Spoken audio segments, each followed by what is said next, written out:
नमस्कार study plus morality tutor channel तरफ मु श्री रामकृष्ण साहू आपण को स्वागत जनाई आरंभ करुच्ची आज आउ एक मूल्यवान कहानी बहुत सुंदर कहानी बहुत चिताकर्षक कहानी भक्त और भगवान कहानी जड़े पिता और पुत्र कहानी तेणु आ डेरी नक बर्तमान कहानी आरंभ करवा।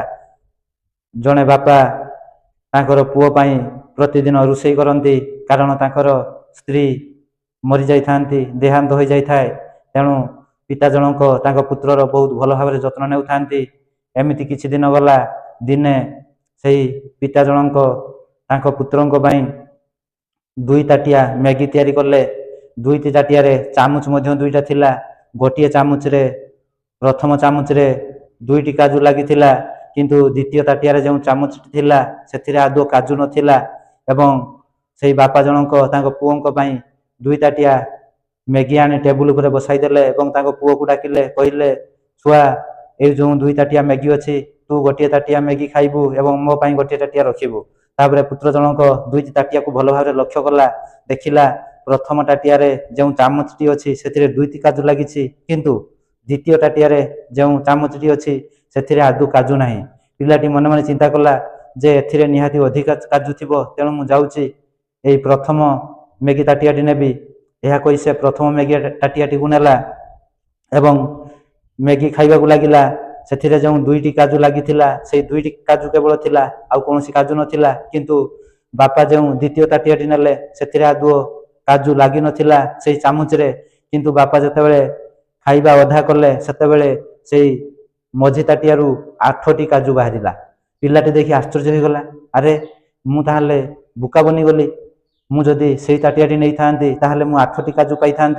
तापरे बापा जनक मुरुकी हसी दे पुओं को कहले हे पुत्र आजिकाली समाज रे जहाँ आमको देखा जाए प्रकृत में से नुहे एक भल भाव मन रखिबू। पुत्र कहला ठीक अच्छे बापा। तापरे एमती द्वितीय दिन पुणी बापा से कले प्रथम ताटिया गोटे चामुच रखिले से आउ काजू लगी नथिला किंतु द्वितीय ताटिया जो चामुचटी रखी से दुईटी काजू लगी। तापरे पुत्र जनक चिंता कले काली जो मु ताटियाटी बाछि प्रथम ताटिया जो चामुच थिला से दुईटी काजू लगी मु सेई ताटियाटी को बाछि किंतु से दुईटी काजू छड़ा अन्य कौन काजू बाहरी नथिला एवं जो चामुच रे दुईटी काजू बा कौन काजू लगी नथिला से 8टी काजू बाहरला। तेणु मु जाऊँगी आज फांका चामच थिबा ताटियाटी को उठेबी जो चामच रे काजू लगी नथिबो। यह कही से प्रथम ताटियाटी को उठेई नला से चामच रे जमा काजू नथिला। तापरे से खाइबा आरंभ कला बापा मध्य द्वितीय ताटियाटी को नहीं खाइले बापा जो ताटियाटी को नेले से चामच रे दुईटी काजू थिला किंतु पुत्र जनक चामच रे काजू नथिला। खाइबा किछि समय कंटिन्यू कला तापरे पुत्र जनक जो ताटियाटी नहीं थिले सेथिरु आउ जमा काजू बाहरिला नहीं। बापा जो ताटियाटी नहीं थिले सेथिरे दुईटी काजू थिला ताहा चामच रे लागि थिला। तापरे पुत्र जनक दिखे मन दुखरे बसिले बापा से मुरुकी हसी दे कहले हे पुओ गोटे कथा मन रखिबू अनुभव सबु बेले काम रे आसे नाही एक कथा भल भाव मन रखिबू। तारे पुत्र जनक कहले ठीक अच्छे मु सेहा ही करिबी। तापरे तांको पिता जनक पुणी तृतीय दिन से भली काजू ताटिया प्रस्तुत कले प्रथम ताटिया जो चामच थिला से दुईटी काजू लगी द्वितीय ताटिया आज काजू नथिला।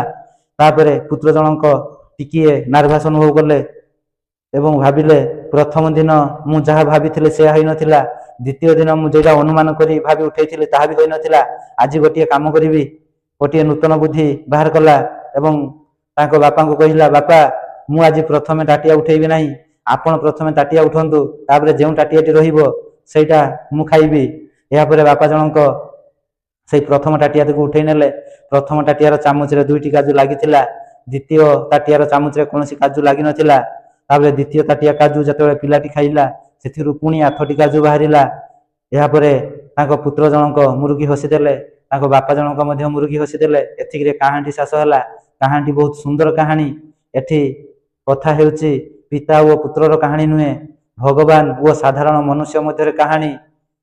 भगवान परोक्ष भाव में पिता रूप से उपदेश दौरान जे आजिकाली समाज रे जहाँ आमर आखि को देखा जाए प्रकृत में से नुहे अर्थात आमे लोक जो भाव में ऊपर देखुचे प्रकृत से लोक मैंने ତାହା ନୁହନ୍ତି।